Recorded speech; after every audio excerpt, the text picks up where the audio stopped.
This podcast is rated M. What do you expect? It's the M-Balm Effect.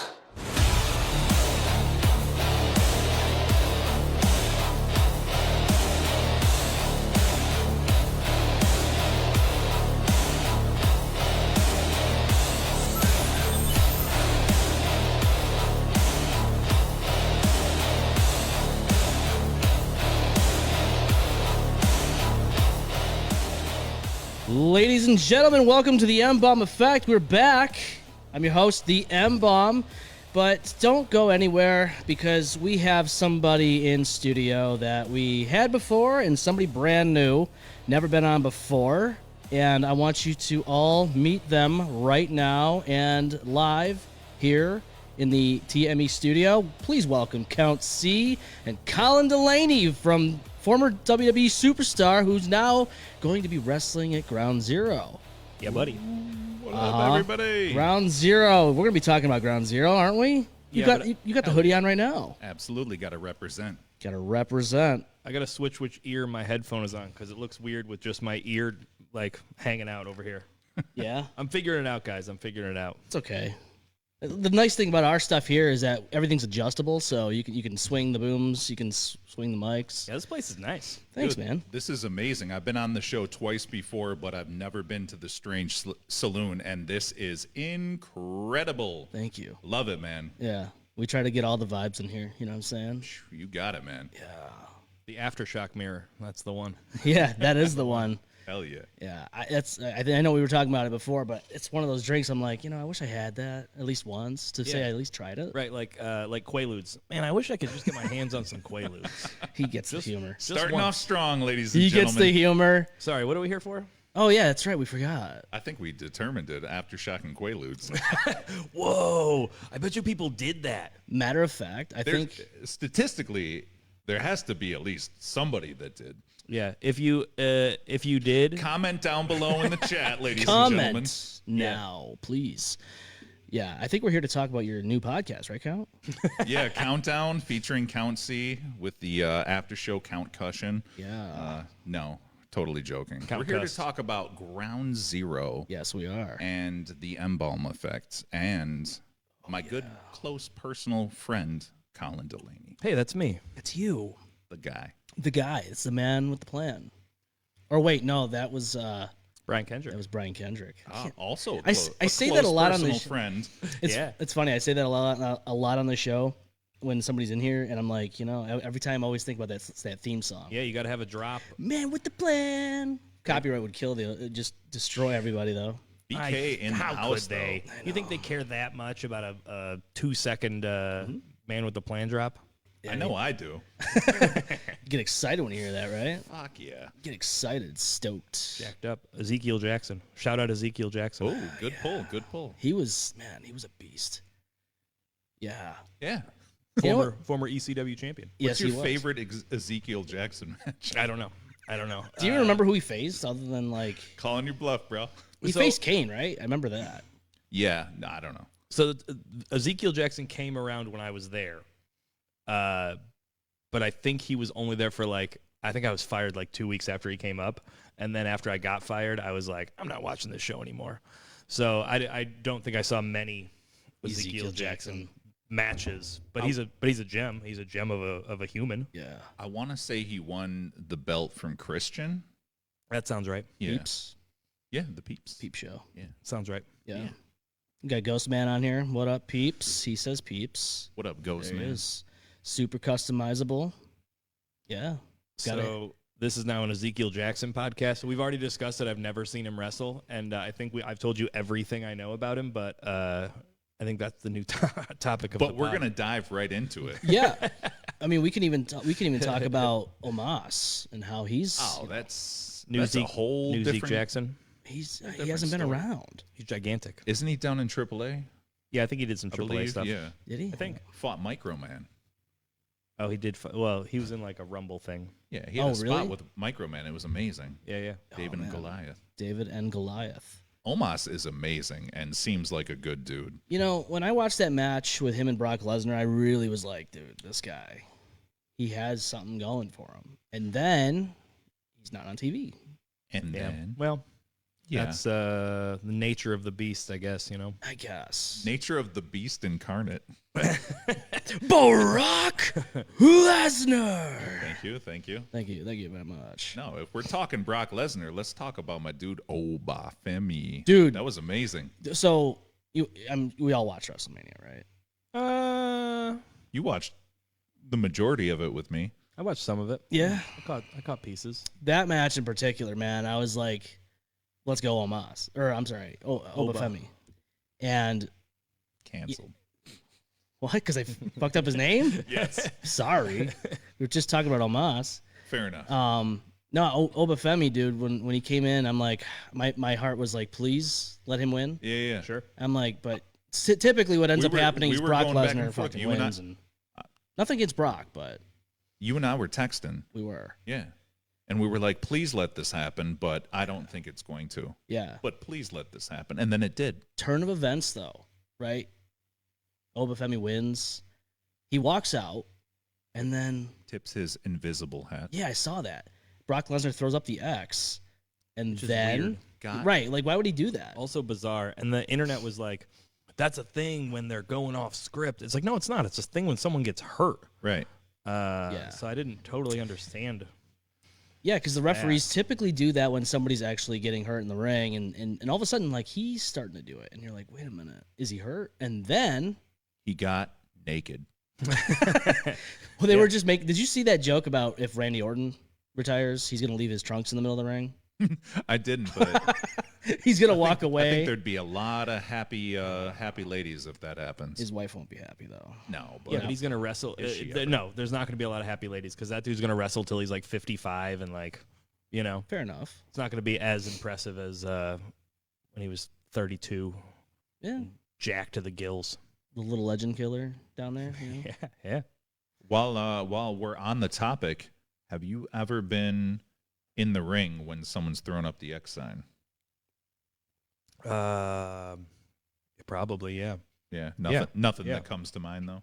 I remember one time in Cleveland, it was like a crazy 4-team tag, and this guy Flip Kendrick goes to the top rope and does a double moonsault to the floor. Yeah. 2 backflips in a row. And his legs hit the group of us, and the front of him goes forwards, face first, into the corner of the metal steps. And it split his face. Oh, like, I quickly went over to check on him, Yeah. and his face was just open. His head was just wide open. God. And I didn't even throw up an X. I ran back through the curtain, and I was like, someone has to go help him. Like, Yeah. I'm not even waiting to throw up an X and hang out here. This human being's head is wide open in front of me. So somebody needs to go.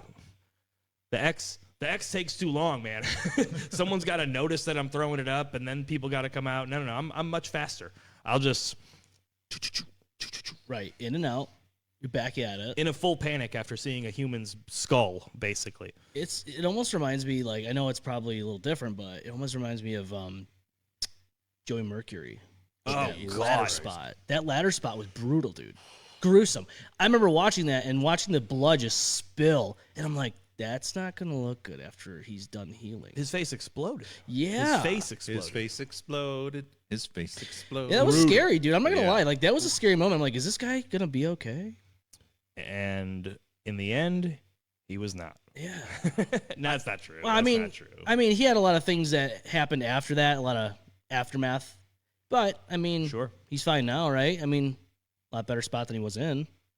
Sure. All right, He's fair a- enough. I think he went off the rails a little bit there for a minute. I know he did a little bit. Yeah. We had him here once, right? I wrestled him. In Did you? That you wrestled Yeah. him in Rochester. wrestled him. It was actually in Webster, I believe. Harmony It was House. No, it No. was at The soccer yeah, some kind of sports complex at the soccer gimmick Oh. in Webster. Okay, I believe that's what it's I called. think I know what you're talking about. Yeah, it Yeah, was outside there. He's a brilliant professional wrestler. Yeah. It's one of those times where I was in the ring and I was like, oh, dang, he's really, really, really smart. Like, I think I'm pretty smart. I've been doing this 22 years. Yeah. I think I know a lot and I'm pretty good. And then I'm in there with him watching his brain work. And I was like, oh, never mind. I might know nothing because this guy is real, real, real smart. Yeah, no, he's pretty impressive. I got to be honest with you. He was in the original ECW, right? He was. Yes. He was. The one that didn't make money, not mine. Is it shots fired? Yeah. I have the sound effect, but I don't have that up right now. So All right, I got I like you to covered. I like to say ECW has a couple eras. They have BC, that's before Colin, and they have AD, which is after Delaney. Yep. And then they have the Golden Era, which is the one where I was there. Yeah. Everything else is, you know. So let's walk through, man. So, when did you get started and how did it all come to be? So I started wrestling when I was 16. Wrestling was all I ever wanted to do, when you're growing up and you go to like elementary school and middle school and kids want to be football players or airline pilots, or I don't know if kids still want to be airline pilots. Maybe I'm wrong. But someone's like, I'm going to be a doctor, and then like you see them 10 years later and they work in a Subway. I wanted to be a pro wrestler, and that was it. And so as soon as I could, I went to wrestling school and I started training. 16 years old. Had my first match at 17. Got to WWE at 21. That's impressive, right? Impressive, lucky, whatever you want to call it. It's the wrestling. There's no handbook for the wrestling business. There's no you work your way up through middle management to a management position to, right. There's none of that. Everyone's path is different. Yep. Impressive, lucky, cool, just right place, right time for me. Yeah. And, like I said, but when I started wrestling as a small guy, I don't want to say WWE was never like my goal. Of course, it was my goal someday to be doing it on the biggest stage, but it wasn't like a thing where I was like, okay, I'm going to start and then WWE, here I come. Yeah. I understood that I was a smaller guy and that was my path would be much more difficult and it would probably take me a long time and take a lot of work and whatever. But 21 years old, I just kind of fell into the right situation. My boy Brody Lee called me when I was at work. I was working downtown Rochester at a factory, and he called me in like the middle of the day, and I knew he was at the arena. He wasn't hired at the time. He was just doing extra work. But I knew he was there, so my phone rings, and it's him, and he also never calls me ever in my life. You'd be lucky if he'd text back within 3 days. So he's calling me, and I was like, that's weird. And I answered, and he was like, what are you doing? I was like, working. He's like, can you get down to the arena? I was like, for what? He's like, if you get down here right now, you can probably wrestle Shelton Benjamin on TV. And I was like, yeah, I can leave right now. And I just left my shoot job at like noon and drove straight to the arena because I was right up the road. Yeah. But I was in work gear. I had like ripped jeans on and work boots, and I think I was wearing like a hockey jersey. And there's a dress code there. Like everyone shows up in suits and like dress clothes and looking nice. And here I roll up to the back door in ripped jeans and work boots. Brody meets me there, and Jamie Noble, and Jamie takes me in. He takes me around, has me meet all the writers and the producers, and he's like, this is my guy for Shelton tonight. Yeah. And got in the ring, wrestled around a little bit, had my match with Shelton, and then kind of the rest is history. I got to the back, Vince McMahon like jumped out of his chair and told me what a great job I did, and I was like, everyone's really nice here, everyone started shaking my hand, all the agents, like all these guys that I grew up watching, like Ricky Steamboat, Arn Anderson, Dean Malenko. They're all like shaking my hand, like, good job. And I was like, man, everyone's super nice here. Yeah. And then I get to the end of the tunnel, and Johnny Ace was there. He was the head of talent relations at the time. And he's like, kid, take a walk with me. And he's like, I want to give you $1,000 bonus for the night. And what are you doing next week? And I was like, work? And he's like, can you get out of it? I said, I think so. He was like, we need you in North Carolina next week. And I was like, okay. So they gave me $1,000, and I was like, I guess I'm driving myself to North Carolina to do TV next week. And he takes me to an office, and he's like, hey, set the kid up with a flight, hotel, and rental car for next week. And I was like, what is happening? You know? And I go back into the extras locker room where, like, Brody was, and Corey Graves was an extra that day. Wow. The Blade from AEW. Michael Tarver, who was in NXT. I remember him. So they're all in this. I don't know if you know this, but when WWE has extras come in, so there's like extra talent, so like local guys who they might use for spots or like have as security guards. You have an extras locker room, and the extras locker room is typically the smallest room they can find in this building. Like a closet. It was like a broom closet, and there was like 8 dudes in there, all changing or trying to change or just hanging out in there. So I walked back in that room, and they're all like, man, that was awesome. How'd it go? What did they say? And I just sat down, and I go, I think I just got a job. Yeah. And then Brody picks me up in the air, and he's jumping up and down, and I was like, such a crazy, crazy moment in my life. Yeah. Yeah, right here, Rochester, New York, in the Blue Cross Arena. And that happened so fast too. Like you weren't even going there to even have those kind of talks. You're there for like one event, and then that's it. I just thought, you know, I've been watching wrestling my whole life. Yeah. And I see these guys go out there as like enhancement talent and just get beat up. Yeah. And I was like, that's what I'm here to do. So I just tried to do it the best I possibly could, not really thinking too much outside of that. Yeah.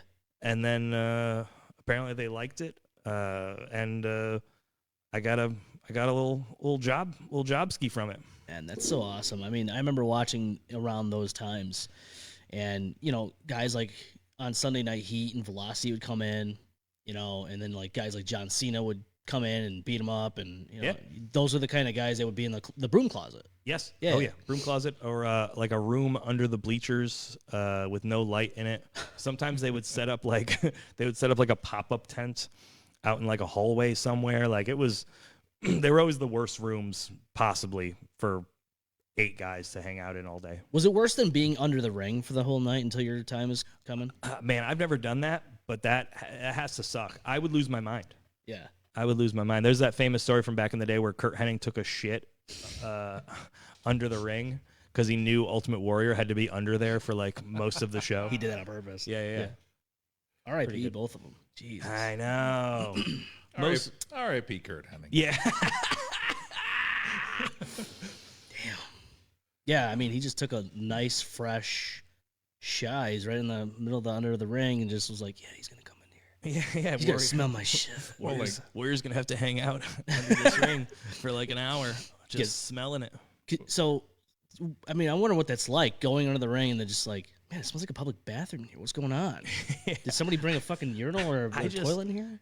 I wish that there was like camera footage of the Ultimate Warrior. I want to watch the entire time he's under there and just what he's doing, because he must be laying down. There's not much room under there. Yeah. I can't imagine his knees were good enough to just crouch under there. That sounds crazy. Do you think he was snarling like he used to do in the promos? Yes, smelling cookies, trying not to snarl because people will hear him. I know. Yeah. He probably had a hard time doing that. He's like, man, I got to keep it down. Also, underneath a ring is really loud. Is it? Yeah. I can imagine. Yeah, because that's where everything kind of meets and like clangs together. So like the aprons on the ring, a lot of the point of them, to hide that it's not that attractive, but also to block some of that sound coming out. It still sounds pretty loud, but if you take those skirts off, it's so much louder. Yeah. So just being under there, because I've been under a ring like trying to fix something while people are moving around, just taking steps, and it is fucking loud. 100%. I have in my experience, Colin. Let me tell you. Let me tell you. Oh God. Let me tell you something. During my brief period as a shitty manager, I cowardly ran away and went under the ring to try to escape the person that was pursuing me.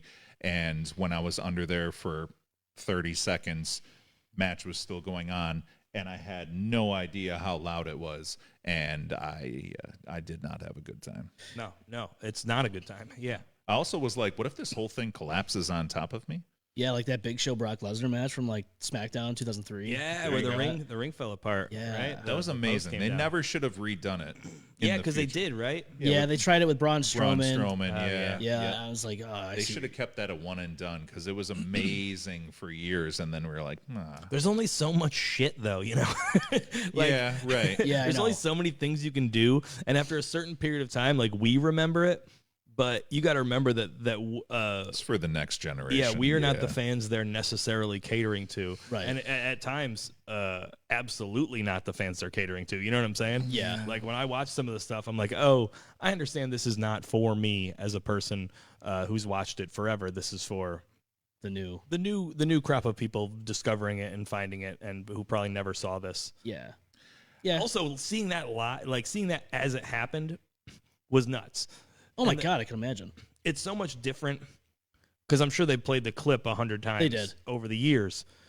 So then for new people to tune in to Monday Night Raw and see that happen Yeah. on their show must have been cool for new people to catch eyes on it live. Seeing that in person must have been just absolutely astounding. Just like, especially being in the front row and you're watching this whole thing unfold. You're like, holy shit, they're on the top rope. He's going for a superplex. He does it, and then it collapses. Yeah. Yeah. Damn. It like crazy impressive stunt. Like the whoever coordinated that, because that couldn't have been easy. I've set up thousands of rings in my life. In order to make the ring go down like that and the posts to come in like that, I don't even know. I don't even know the logistics. I still don't. And when I try and roll it through my brain, I still can't figure it out. Yeah, especially when you have this ring set up. You have all these matches beforehand, because that was the main event. Yes. Like, in all these, like, different bumps and stuff being taken on that ring without it having any issues. Like, that's impressive, too. Yeah, and they had to have a whole match before that, before the posts came in. Yeah. So they were doing stuff in it. That's why it blows my mind, because, like, how did you do that? Yeah. I know back I don't know. in the day. I'm sure there's an article somewhere that details exactly how it went down, but I know, like, there was a never rumor know. somebody's like, oh, somebody detonated something or whatever, and I'm like, nah, that I can't know be. how it went. even if you detonated something, you know how it went down? Yeah, I watched too many YouTube videos. Do you really? Yeah. All right, come on. Ask my wife, man. She knows. I watched too many of these videos of, this is how Brock Lesnar destroyed the ring. We're going to show you the exclusive secrets. It was, they had like an inflatable thing that they deflated all at once. Something along those lines. I guess I shouldn't have spoken out when I really don't know what I'm talking about. But it was something along those lines where they inflated something and then they pulled a gimmick that let all the air out, and then the ring just collapsed from there. It's something like that. I'm going to have to watch these videos now. I'm going to have to be a person who does this now. Yeah. Oh, man, An you're gonna internet get sleuth. you're going to get so many text links from me. For the next week. Yeah. Just nothing but nonstop links. Well, just because the way a ring is constructed, there's the ring post, and then the side beams go into the ring post, and that's like a weld. You know, that's like they go into like a welded slot. Yeah. And then there's a come along that goes corner to corner for tension. So like I get possibly releasing the come along, but still for the posts to come in without separating from the weld seems wild to me, you know? Yeah. And then all the other pieces inside, like unless all the pieces of the ring were gone, like were the pieces of the ring gone? I don't Count? know. I All don't right. know, but I do know that I was relying on you here, brother. I know. I He really had faith in I you, talked a big Count. game. I did talk a big game, I and I thought- admit that I don't. You gave the man false hope. Yeah, I knew Don't do this to 5% him. of what I'm talking about, but I will say that nobody watching this who isn't a wrestler or on ring crew knows what you're talking about when it comes to welds. Well, that's, I mean, Because yes, they do. Yes, they do. They No, might, stop but- it. People understand normal, general, like, it's a They metal might. slot. It's a metal slot that you Okay. put another metal slot into, you know, like There's a that's lot of slots basic. in those rings. You know, here we go. Lots Here and we go. lots of So, lots of slots. slots. So like on Lots of here we slots go. I'm front gonna do row. it for the camera. So on the side, there's like this, right? And this Slits metal and thing, slots. and then the post comes in and goes into that slot. Bang. they might get the verbiage, all right, but Yes. one thing I hate as a not wrestler who watches people do ring crew is people talking about welds on a podcast. Yep, that's my biggest pet And peeve. give away all the You- numbers of slots. You knew it, and all the slots. No, it's like the trampoline comment. Oh yeah. Oh, dude. it's a trampoline, and No. then you see you guys putting down these boards on these metal posts, and I'm just like, ugh. That's not a yeah. And then I take like 2, 3, 4 bumps in my life on the in a ring, and I'm like, oh, this sucks. I don't have this in me. I'm not going to be a wrestler. I'm all set. The other thing people don't know really is that every wrestling ring is a little different, and everyone feels a little different. Like, Yep. I was talking about this with someone the other day, because some rings, it is the metal and then the wood, and then there is a layer of padding. But some of those rings, the layer of padding is literally it's carpet padding. Yeah, it's right. the padding they put under carpet in your house. Yeah. Like it's very, very thin, so you feel all of that. Yeah. And then sometimes they have thicker pads, which is actually worse because then the ring is too squishy and it's hard to move around in. Oh, So I hate that. those suck too. Yeah. Also, WWE's ring has 2 springs under it, which you may think, oh, that makes it bouncier. No, it does not. It's to absorb an amount of size that hits it. You know what I'm saying? So like that's meant for when the big show hits it, the ring doesn't fall apart, right? But when my 140 pounds hit it, it just didn't move at all. Makes sense. So every time I hit the WWE mat, it was just smack. Like, no movement. That ring didn't move 1 inch. Yeah. Just, Yeah, I can imagine like all these. I know, and I've heard a lot of things over the years, like trampoline and all that. Yeah. There's no way. that's No. crazy. Like And it I'll- is. It's just absolutely asinine. Like no. It would be very difficult to wrestle if it was that bouncy. Yeah. Yeah, I can imagine. Bouncy. I'll tell you that from the very minimal training that I attempted and failed at, I had no idea how hard and painful the ropes were. Like, you watch people just hit the ropes and you think that you're going to just spring off of it. And then the next day I woke up and my entire back was bruised in 3 lines. Oh really? And then on top of that, how dizzy you get. Like, the equilibrium that you must have compared to me, where, like, thrown down to the mat and then a hip toss and then, whatever. Like, just doing, like, if you or I tried to do a flip 4 times in a row in 30 seconds, we'd probably throw up.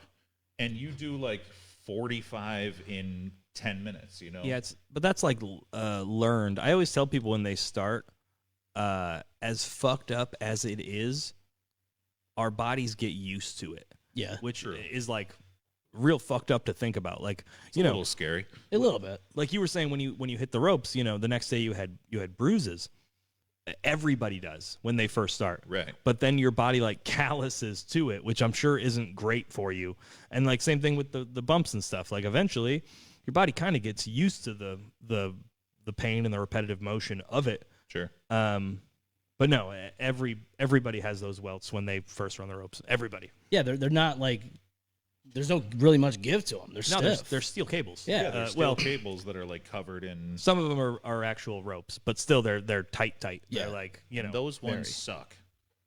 the ropes. Yeah. Oh, I like the rope You ropes. like the rope Colin ropes? likes the rope Oh yeah, they got so because when they're like real tight, because they are rope, there's still enough Yeah. give to them. But when they're cables and they're tight, it's like hitting a guardrail. You just Ouch. smack off of it. It's like a car accident, like they a car say crash. they say in BC ECW the BC ECW BC. they say that the ropes were like literally tight as they could get them and like hitting a guardrail every night. But then you would see a guy like Amish Roadkill climb up and you're like, oh yeah, those things didn't move 1 inch when that 380-pound man scaled them. Of course they're stiff. Yeah. Fuck yeah, for some Amish roadkill. You're I was welcome. about to make a Sabu reference, but Amish Roadkill let's trumps talk that Am- for sure. Yeah, let's talk Amish Talk about the roadkill. Amish. Kristen, I'm sorry. I don't know what happened there with the phone lines. Try calling again, but she did have a question. Says Kristen who? it says Dispenza. Uh-huh. 2511. Says question for the guys. What is your favorite wrestling memory in your career?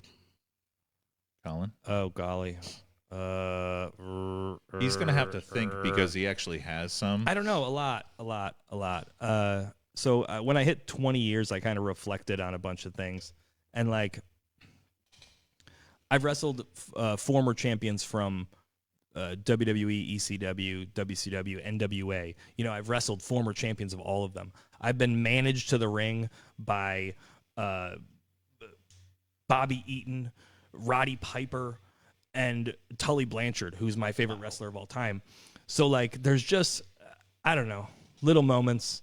There's not, like, one really that, like, oh, this was the coolest thing I ever did. One time I did the Too Cool dance in the ring with Scotty Tuhati. That's cool. You know? It's like, man, never thought that I'd be in the ring with Scotty Tuhati doing the Too Cool dance. Yeah, it's little things like that that I always am like, man, that's cool that I did that.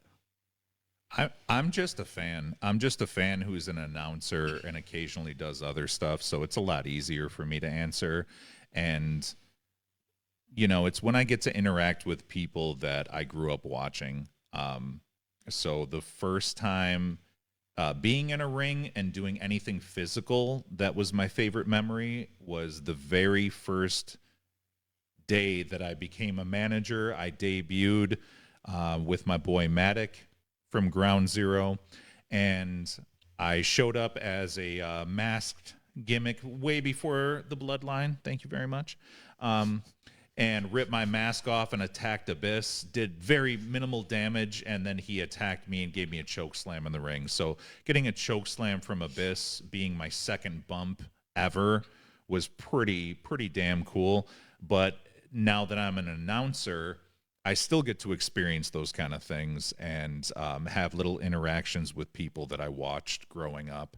And the first one was we did our very first show, our very first Comic-Con, I believe it was, and Jerry the King Lawler was there, and we got to announce him to come out, and he wasn't wrestling, he was just cutting a promo, but he came out, and I got to introduce him. He came out, took the microphone from me, and then he said, wait, there's wrestling going on? I want to do something, and turns to me, and he goes, what do you got for me? And I'm on the spot. None of this is planned. And I was like, well, we got a battle royal. And he goes, oh, I didn't bring my gear. And then everyone laughs and he walks away. And I was like, holy shit, Jerry the King Lawler just cut a joke on me. Like a corny Jerry the King Lawler joke. Just like I grew up watching. That was fucking awesome. So, you know, just little things like that. Picking up your vape to use it as a fake mic when there's a real mic right in front of you. I love it. Peak comedy. I know. That was amazing. Well, I'm not going to grab this and move it. It's going to be all muffled. I mean, you could. Maybe You're right. Yeah, I don't. I think that's the way it goes. Like, you just pick up stuff and use it as a mic. I was almost tempted to talk about the time that Eddie Kingston and I had a little interaction, and Colin Delaney, I turned to him for help, and he said, you're on your own, buddy. You did that? Yeah, man, that's the King. Yeah. I love the King. I have nothing but respect for the King, but he's a legit guy. Yeah. You're on your own there, pal. You're on your own. He was nothing but a class act gentleman. No, he's great. And I have nothing but love and respect for him. Please don't hurt me. But if he wanted to, I can't save you. I can't. No. I don't think anyone could. It's the King. To know Eddie is to know a man who was never a boy. He was born a fully formed grown man. My pal Larry Sweeney used to say that he would always introduce Eddie Kingston to people with these things, and that was always my favorite one. To know Eddie is, he would say, hey, this is my friend Eddie, and to know Eddie is to know a man who was never a boy. Or this is my friend Eddie. Eddie's soul brings tears to angelic eyes. Yeah. So those are my Eddie Kingstons. Remember that one? What was that one thing that Kurt Angle said about boys? Whoa! It was on a SmackDown. I know. I remember it was on a SmackDown. Yeah, I know what you're talking Years about. ago. I don't remember exactly because I didn't like it, so I don't think I retained it. But I know what you're referring to. I remember that, and I was like, "Whoa, he just said that shit." I don't think it's something to. Where do dwell you rank Kurt Angle all time? Fuck, man, that's a hard one, dude. Kurt Angle. All-time All favorite time? or all-time greatest? Just if you were so, and I know it's subjective. Anytime I get into this, I go like, are they a top 10 wrestler? Are they a top 50 wrestler? Are they a top 100 wrestler? You know, and the top 10, you know, you could make an argument for like 15 to 20 guys that would be top 10 all-time wrestlers, and then same thing going downward. But I'm always curious where people would rank Kurt Angle. I mean, the dude was a gold medalist, right? I would say he's at least the top 10, right? Wrestler, as far as wrestling, absolutely hands down top 10. I enjoyed all of his matches. And he's not in my top 10. No disrespect to him.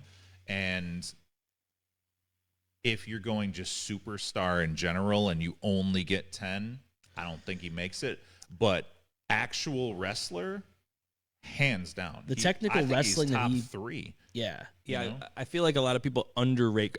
For me personally, I think he's the most underrated wrestler of all time, which is crazy because there's nobody probably on the planet who'd argue he even drips out of like the top 25. But still, he's one of the most underrated wrestlers of all time because, like, when you think about it, who was like Rey Mysterio's best opponent? You could say it's Eddie Guerrero, but you could make an argument that it was Kurt Angle. Yeah. You know, who was Eddie Guerrero's best opponent? Oof. You can give some names, but Eddie Guerrero's on that list. Who was Shawn Michaels' greatest opponent? You could say it was Brett. You could say it was whoever, but it honestly might be Kurt Angle. And you can go down the list with all these great wrestlers and who their best opponent was. Kurt Angle can be made. You can make an argument for Kurt Angle with a lot of them. So let me ask you this, though. Do you think that you look at it differently than other people? Yes. Because I mean, yes, of course I do. Right. Of course I do. But like, I don't know.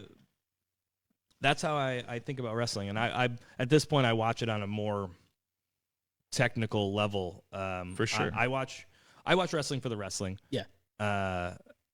That's why I don't watch a ton of WWE programming at this point in my life. There's a lot of fast forwarding involved. A lot of advertisements, a lot of commercials, a lot of skits, a lot of backstage, a lot of talky talk. Yeah. And I don't really care about all of that. I want to see what they do in the ring. Yeah. And you see the lists come out with the match times on like a SmackDown. It's like a 2-hour program with 31 minutes of wrestling or something, and you're like, man, that's in total. The Mania that sucks. The Mania that we watched recently. Yeah. Dude. Night 1 of WrestleMania we watched together. Those times are crazy. Like 15-minute matches. Not even, like 6-minute matches. Yeah, they were like 6-minute title matches and whatnot. Remember like old WrestleMania?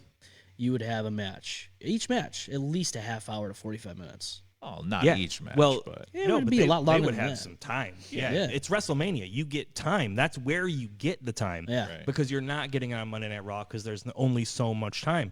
But back like that used to be the thing about pay-per-views. It was all action. You know, they would have their little bit of this, a little bit of that. But like, if you're not going to get time at WrestleMania, where are you going to get it to wrestle? I know. Sponsored by Castrol GTX. Yeah. That was on Sunday Night Heat when we were watching last and night. JVC Kaboom Box. No, it was Tower of Power. My buddy Mike had a JVC Kaboom Box, and I thought it was the coolest thing ever just because they would talk about the JVC Kaboom Box on Raw. Yeah. And then the Tower of Power. Stridex. Survivor Series 2002. I was one time the Rambo Slam of the Night. And it's probably never mind. Let me take it back. That's amazing. Slam of the Night. Slam of the Night. Yeah, they used to do that back then. Remember? I miss those. And it was sponsored by the new Rambo movie at the time. Yeah. So I was the Rambo Slam of the Night, and it was just clips of me getting smashed. So that's clips of him getting smashed. Yeah. I wasn't doing any offense. That's for sure. But no. So let me change my answer from earlier. Yeah. The coolest moment of my wrestling career is being the Rambo Slam of the Night one time. Yeah. Was when they did that, was Kane choke slamming you? Probably. I think it was. It might have been right before I wrestled Kali, and we'll put "wrestled" in air quotes. And it was just like, here's Colin Delaney for the past couple weeks getting smashed, chopped, like that big chop that he used to do. Ugh. Yeah. I have nightmares about that. Yeah. Yeah. He knocked me out. That was the last thing I remember about that match. That's a full brownout. Just. That hand must be the size of like this whole screen, right? No, yeah, it weighs as much as a toaster oven. It has to. Probably weighs as much as me. And he swung it at the top of my head as hard as he could. Probably not as hard as he could because I'd be dead. Yeah. But he swung it. He swung it and just connected with the top of my head. Yeah. If you watch it back, people are like, you took that really good. I didn't take shit. No, I it got happened. hit in the top of my head. You watched a man get assaulted on TV. And my top half goes forwards and my ass goes down, and I am just. That's the last thing I remember before I'm in the back, and they're like, "You all right?" And I was like, "Yes." If there are no follow-up questions, absolutely, I'm great. Let me. And was that the skipped on the mat? Oh yeah, you had face burn from that, didn't you? From Matt? I had Matt. No, not from that one. I had Matt burn a couple. The canvas at WWE is so tight that I don't know. My pale, pasty skin used to just tear on it all the time. I would have bad Matt burn on my elbows, but I think it was Mark Henry. He like dragged me by my arm across the mat for something, and I had Matt burn on my forehead, and I was like, man, I can't catch a break. I look like a crazy person. Just Matt burn all over my arms, and now there's one on my forehead. Damn. Yeah. What was your favorite moment in WWE? Was it being on ECW? I don't know. No, because ECW was like, that was the job. That was the norm. So the times where I was off ECW were always cool for me. Yeah. Like wrestling JBL on Raw. I wrestled JBL in the lead up to Mania. He called me the second toughest Irishman in the WWE behind Finlay. Suck it, Hornswoggle. Wow. That shot's fired to Hornswoggle. Sorry, Hornswoggle. And I wrestled in the main event of SmackDown, teaming with Batista at the Staples Center. So that was pretty cool. And Batista, I remember when he came out as Deacon Batista. Yeah, back when Reverend Devon was on SmackDown during the brand extension, and just watching, like, it's like, okay, yeah, here's another guy.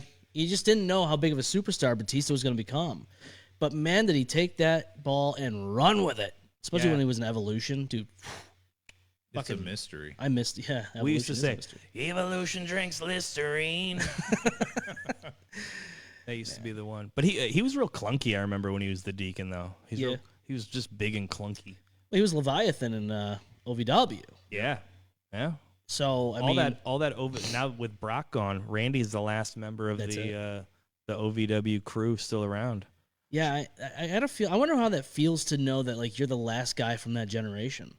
Yeah, Randy was real young, though. Randy was, like, young when he was in OVW. Yeah. So the other guys were a little older. Like, Cena had already, like, by the time Cena got to OVW, he had already done, like, trained out in California with, I can't remember what the place was called. And he had been around a little bit. But Randy was, because of who he is and who his dad was, he was, like, straight to OVW when he was old enough to be. Yeah, I mean, a lot of those guys and Batista was 40 when he started. So I was gonna say a lot of those guys were in their at least mid to late 20s. He was late 30s, early 40s when he started, kind of. Batista was in his like his mid 30s or something when he started. But yeah, like guys like Orton was like, he graduated high school and was in OVW. You know. Shelton Benjamin's still kicking around, but he's in AEW. But he's from that OVW kind of class because he was Lesnar's boy. Yes, he was. Yeah, man, it's kind of crazy to think, like, and then Charlie Haas was in. Yeah, man, and his brother Russ, the Haas brothers. I remember, and this is dating myself for sure, but like, I used to buy like tapes of wrestling to get stuff that you couldn't see on TV, and I had this. It was a Best of Brian Kendrick VHS tape. Best of Brian Kendrick from Memphis, when he was down in like whatever the Memphis place was, and there was a match of him and I think Bryan Danielson against the Haas brothers. Wow. And I was like, what? That sounds awesome. Pre-Spanky? No, I mean he was Spanky from a long time. I went to the very first Ring of Honor show down in Philly. Drove down there with Brody Lee and a couple other boys of mine just to watch the show. I think I must have been like 14 at the time. And we went just to watch it, mainly because Eddie Guerrero was on the card. And it was Eddie Guerrero against Super Crazy on the first card. And we were like, we got to go see this. Wow. So we drove the 5 hours. My parents let my friends take me to Philadelphia at 14 years old to see Eddie Guerrero against Super Crazy. But Spanky was on the card. That's the first time I ever saw him. And he was Spanky, and that's 2002. Yeah. 2002. I remember going to well, I went to a few shows. It's been a long time since I've actually gone to a show, and I remember Canyon was outside after a SmackDown we had just watched live, and I still have it was like an old WWF World Heavyweight Championship belt, like the foam ones, like it was just a toy, and he signed it, and I'll never forget that. And then just kind of hearing what happened to him later down the road, I'm just like, Yeah, God, he's got a sad story. He was awesome, man. Canyon. Everyone loved him too, from all the people who knew him and worked with him, and like he's really responsible for a lot of those younger cruiserweight guys getting jobs. Yeah. And like, yeah, man. And you still watch old Canyon stuff, and you're like, he was just inventing moves in like '98. Yeah. You would watch it, you're like, I've been watching wrestling my whole life. I've never seen this move ever. And here's Canyon doing it in '98, and it's super cool. That's why that's why in the song it said, "Who better than Canyon?" Yeah, That's right. Yeah, nobody. R.I.P. Nobody. Yeah, There's definitely a Sunday Night Heat somewhere. I watched a Sunday Night Heat the other day where he like came back, doing the Who Better thing, and I was like, oh man, nice. Yeah. Canyon return, let's go. Sunday Night Heat, man, so underrated. Velocity, same thing. Like I was with my buddy who I do another podcast with, and we're watching old Sunday Night Heat like episodes from like 2002, and we're watching all this old stuff, and we're like, man, Big Show had hair and beard and all that, and like I remember those days when it like actually was happening live on MTV, and just thinking like, now that's what 24 years ago. And it's night and day compared to what it is today, because a lot of that stuff, like Heat doesn't exist anymore. I think Main Event's the only thing that actually exists, and even that isn't like the same feel of that show. Right. The matches I don't even think are the same caliber, if you ask me. And it's nothing against the guys wrestling. It's just the way they present it, and I'm just like, it's not the same. Well, house shows being drastically decreased, that's got to like change the dynamic of things too, and just you know. TJ Wilson talked about that recently, and how guys just aren't getting the ring time that they used to. You know, Right. Yeah. Like I understand them cutting back on house shows and not really doing a lot of that, but that's where so many of those guys got a lot of good reps that made them into better wrestlers. So the elimination of like those B shows and house shows, it's like, man, some of these guys almost don't wrestle at all. Yeah. Whereas back in the day, you know, maybe the guy's not on TV every week having matches, but he'd be running the house show loop, so he'd be wrestling 4 or 5 times a week sometimes. You just didn't see it, but he was still getting the reps and staying fresh and, you know, whatever. But it's a gone era, apparently. That throws guys off, right? Just not having house shows and not being able to like hone their craft. It has to. Yeah. Yeah. I don't know. You see a lot of, I don't know how much like Japanese wrestling you watch.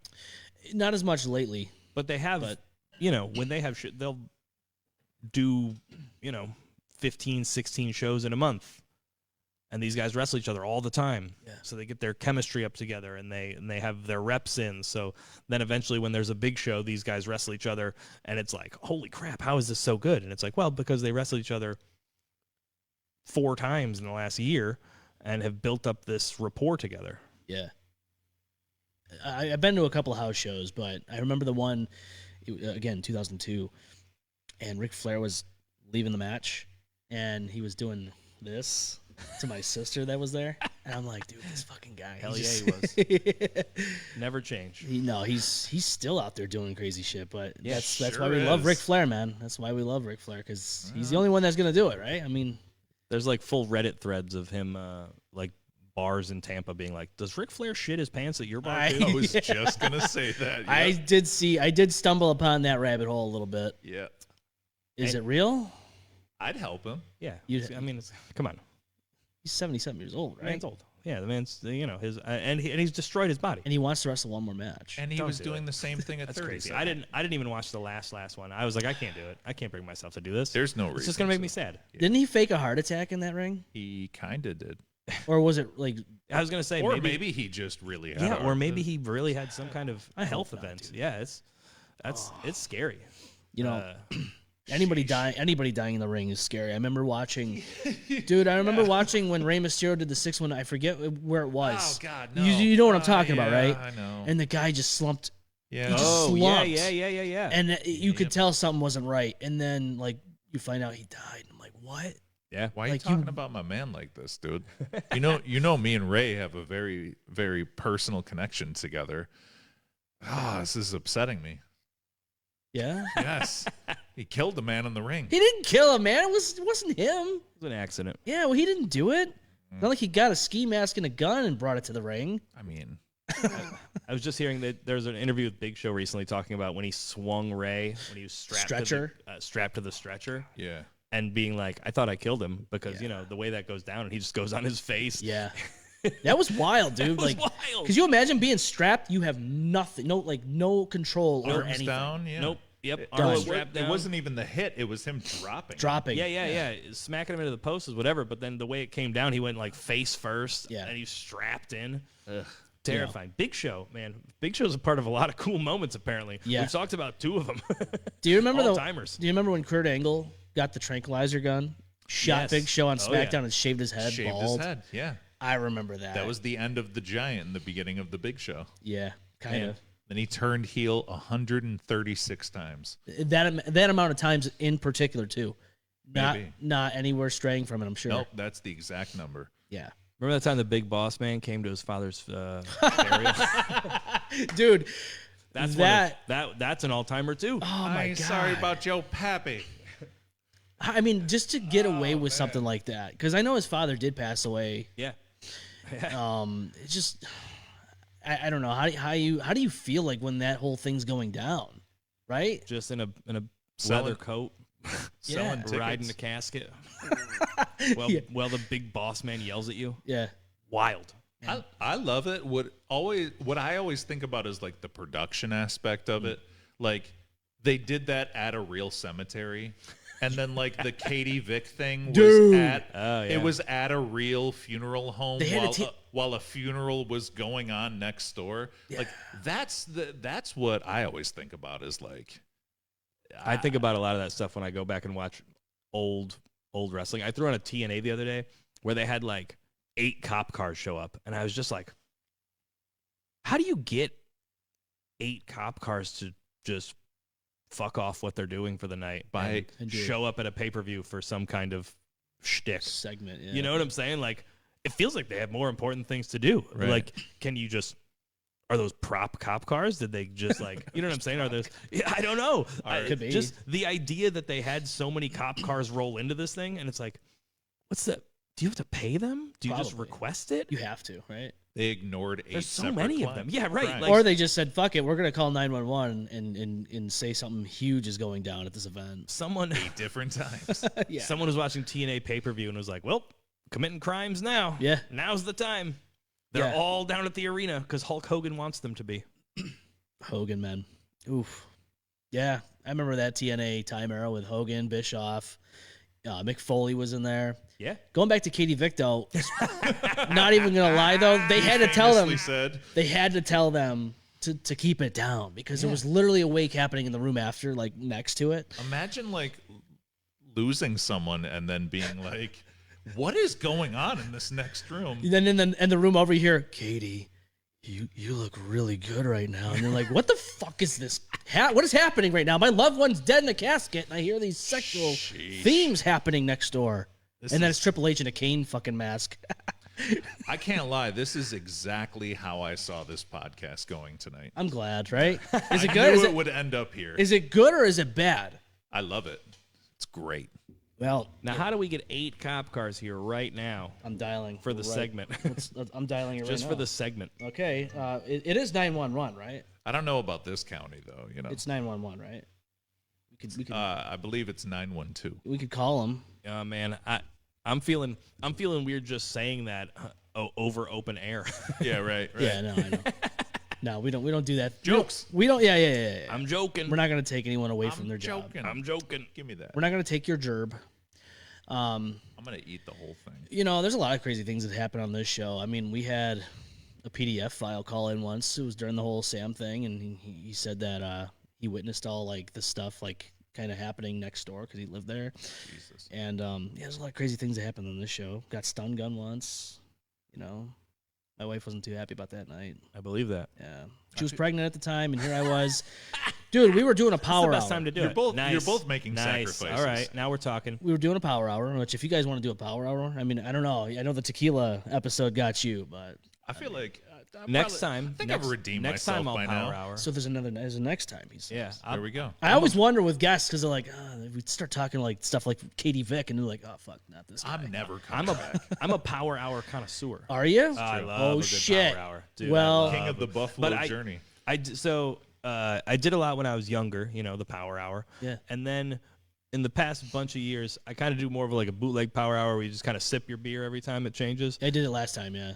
But the literally like 2 weeks ago, I did an honest shot glass pour power hour for the first time in a very long time. Whew, forgot how much that hurts. Do you go the whole hour or do you go further? I mean, currently I would go the hour, but I've gone 90, I've gone 100.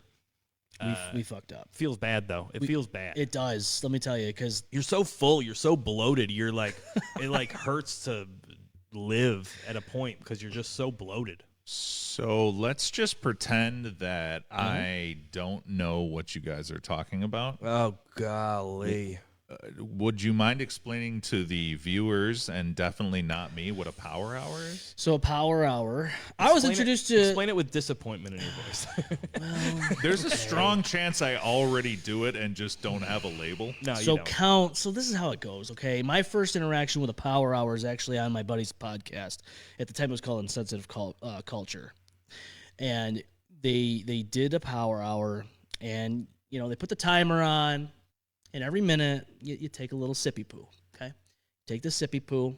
And you enjoy it. Maybe you want to swish it around a little bit in your mouth. Got to get the flavor. You got to get the flavor, right? And you go typically an hour, right? You're supposed to go an hour. What I will say is, though, is the Keister Extravaganza of 2023, there was no hour. It was like 2.5 hours. Keister? The Keister Extravaganza. It's literally the Easter episode that we throw up sometimes. I threw up on the couch after that Keister Extravaganza. Nice. My poor pregnant wife at the time Not what I was thinking. had to take care of me. All right. It was horrible. Sure. I got in trouble. Sure. It was bad. She's a saint. And yes, she is. What I will say, though, is we went a little further. And mind you, that night, we started off with a shot of whiskey, went to beers, threw a little bit more liquor in there. An old co-host that was on at the time brought some wine. So I'm like, fuck it, throw the wine in there. Some wine. Went back to beers. I think I did another shot of whiskey.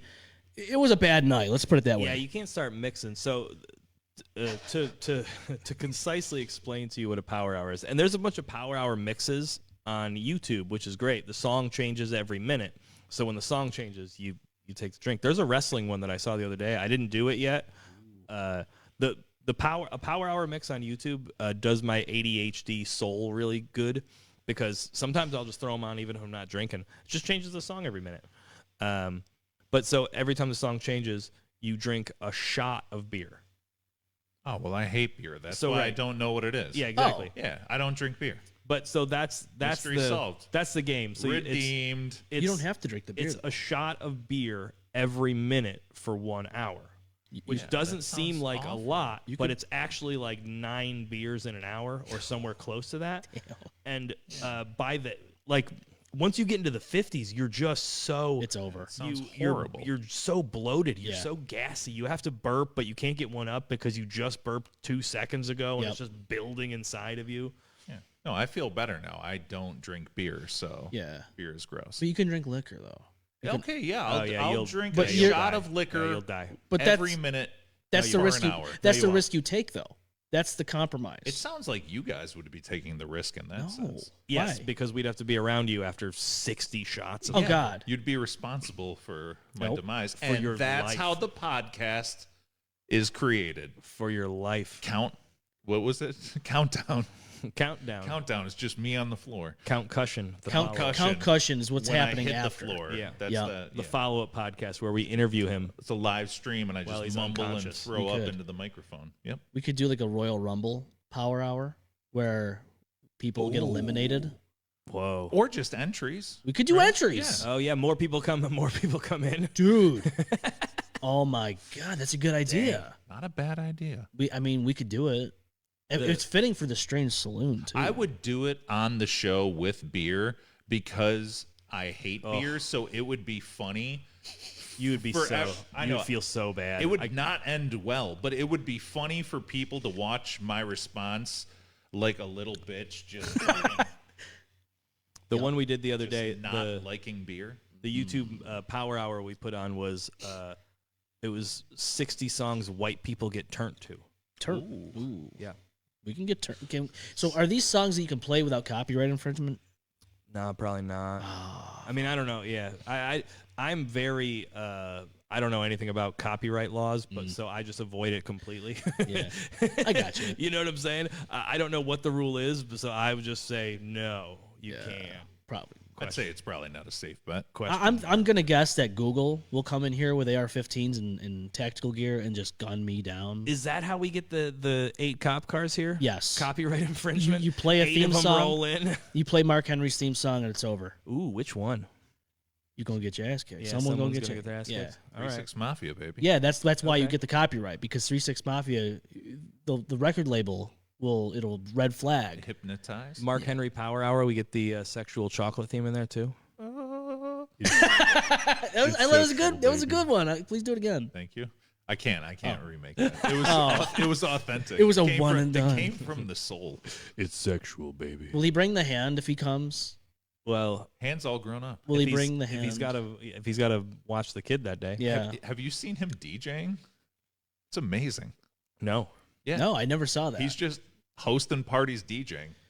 What? Yeah, look it up. It's another great rabbit hole to fall down. It's funny. It's amazing. Years ago, we went on a cruise and we were like down in St. Thomas and like St. Martin and all that, and they had like this jewelry shop and whatnot. It was like Mark Henry's Jewelry or something. And every time my dad would like say, like, Mark Henry's got a jewelry store down here. I'm like, yeah. Could you imagine? It's a side gig. Like it's a side hustle. He's like selling jewelry down in the Bahamas and shit. Like down in the. He probably is. That probably actually does belong to him. It's all That would be wild. It's all 3-6 Mafia chains. Yeah. That'd be man- fucking dope.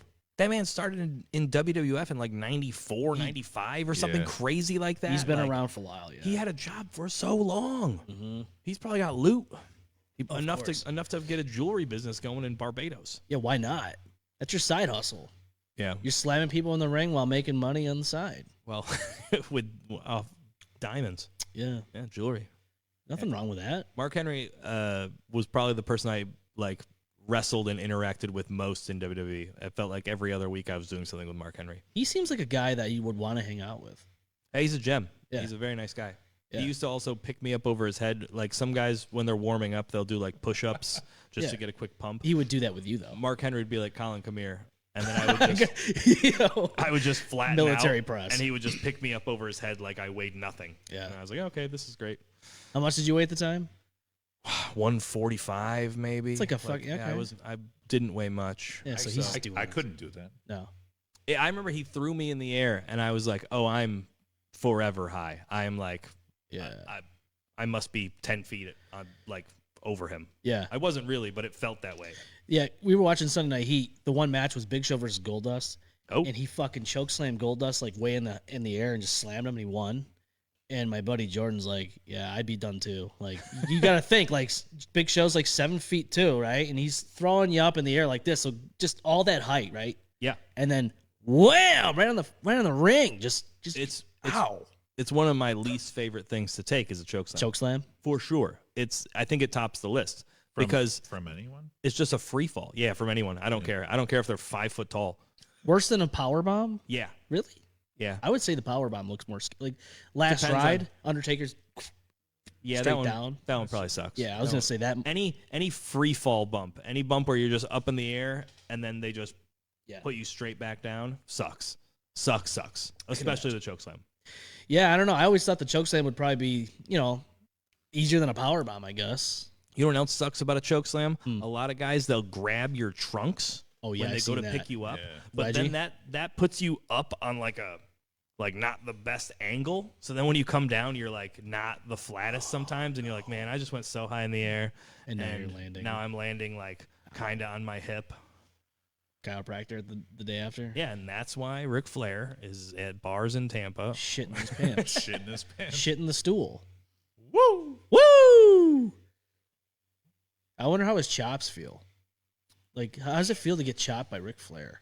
I'm sure it sucks. It probably sucks because he does a lot of them. He doesn't strike me as like a hard chopper. They make good noise, but I bet you they're fine. Worldwide choppers. I bet you they're fine. Yeah. Compared to like someone like Chris Benoit back in the day. Yeah, who was swinging his arm as hard as he could, and Yeah. sometimes they didn't even make great noise. No. Because he's got those little arms, and he was just swinging as hard as he could, Intense. like right through people. But I've been chopped by some people that chop really, really hard. Who's the hardest one that chopped you Eddie Edwards. Eddie Edwards is the hardest chopper, probably in pro wrestling history. by far? I think so, man. I heard I've never wrestled Roderick Strong, but I heard Roderick Strong's are nasty. I could too. see that. I could see his being pretty brutal. Eddie's are disgusting. It's not not a great time. Man. Jay Freddy. Got real drunk at the beach with this Freddie. guy one time. Freddie can chop. Had my shirt off, just randomly decided I wanted everyone to chop me. Cheech wouldn't do it. Jay Freddy. It was brutal. We should have a chop off. No. Nope. I'm down. I'm not doing it. Come on. I'm down. Doing the power hour and then do a chop off. I one time tried to chop, those you punch the bag at the bar, you see how hard you're Yeah. Yeah. So You I- tried chopping I one? tried chopping it once, fell face first. It's a good time. Good time, great Yep. oldies. Painting a lot of pictures here for you. A chop takes some there's some technique to it though. It's not as easy as just swinging your hand at a chest. Yeah. You got to get it at the right angle. You got to have a little cup to your hand. Some people cup a lot, but Yeah. you got to have a little bit to get that pop. I like to bend people forwards a little bit, so then my angle is upwards Yeah. instead of straight, instead of going straight across, because I think I can get more action. I can see on an that. upward motion. Yeah. But yeah, it's very funny when people who don't know how to chop are like, "Let me try," and then there's it's just like arm, Not the same. their fingers are open. It's just like, Yeah. yeah. What's easier, knife edge chop or the I can't overhand. I don't know how. I haven't mastered that one. I mean like Big Show just taking his big hand just right on your fucking chest. Yeah, and some of That those looks some of those overhand chops, and they make nasty sound, and I have no idea how. I wrestled the Lucha Brothers once, Penta and Rey Fenix. yeah. Overhand chop, and it sounded like a gun went off. I was like, I don't even know how that works. Like the I don't know. It doesn't make sense to me how it Yeah. sounds so good coming from over. This one I get. Yeah, 100%. This one I do not get. Man. Yeah, we should definitely do that. Power hour, chop off. Count's doing the chops. You You got it. Drinking the beers, doing the chops, all the things everyone knows me for. I would love to watch Kount do a power hour with beer because he doesn't drink beer. He would be so I'd bet money he's sick by early 30s.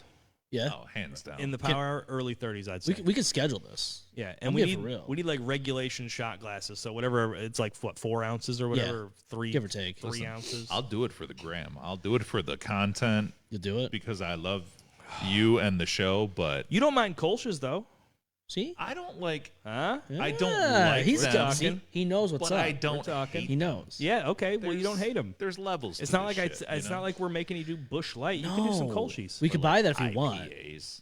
Whoa. No, easy. We're not psychopaths. You die. We You have would Voodoo die. Ranger in the bar, but You would die. I don't know these things. Yeah. I Die. don't drink beer. you don't know these things. I don't know these You can things. try it and see what happens. Don't drink beer. It won't do you any Ideally, you want a light beer. good. Oh God, yeah. Ideally, you want a light I beer. promise you I don't want any beer. I think we did it a couple. No, I think we did Kolsch the other week. I think we did it with Kolsch. Listen, if it'll Kolsch is the season right I've now. done it with PBRs though. It's not the worst. More watery. Yeah, it's not the worst.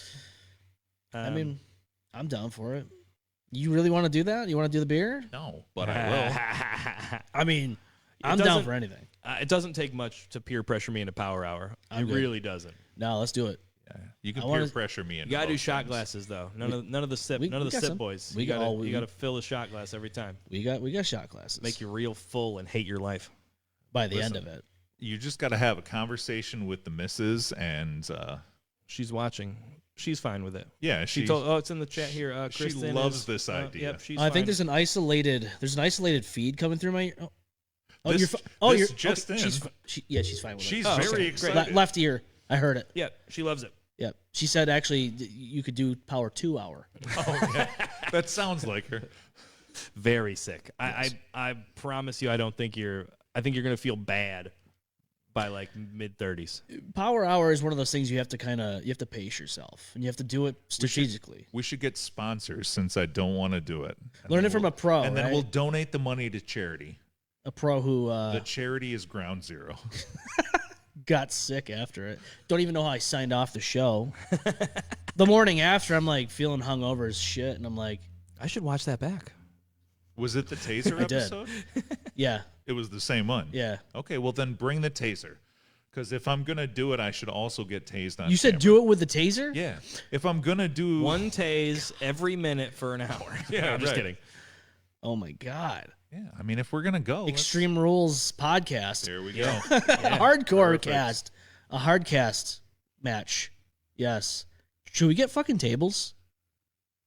Yeah, We can get but, tables. I mean, Just don't put Slim Jim on them. I don't think. Put Ground Zero. On. Yes, put the ground zero. I don't think going through a table is the same level of hardcore as taking a tase.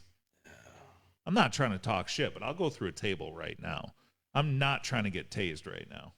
Well, Right? going through the table is not that bad. I did watch That's one what I'm time I was saying. at a show in Cleveland, and these guys did a Death Valley Driver out of the balcony through a table. Yes, I saw that. I was on the ground floor, not far from the tables, and watched. It looked like their bodies went through these tables like a wet paper towel. Wait, you were there when that happened? Yeah, yeah. Holy shit, dude. Watching it from ground level is the most. It makes you nauseous. I can imagine. They've literally ripped through two tables like they were wet paper. I'm sorry, like the heights, like a ladder match. If I were to do a ladder match, I'd be like, I gotta quit. Can't do it. I've been wrestling for 22 years. I'm a pussy. I'm not like I see these guys do all this crazy stuff, and I'm like, good for you. Yeah. I can do a mean wrist lock. You know what I'm saying? I'll throw an arm drag. I can't. I'm not jumping off the ceiling. No. That when it comes to jumping off stuff like that or getting thrown off of a balcony through a table, No, I don't like the margin for error is too big for me.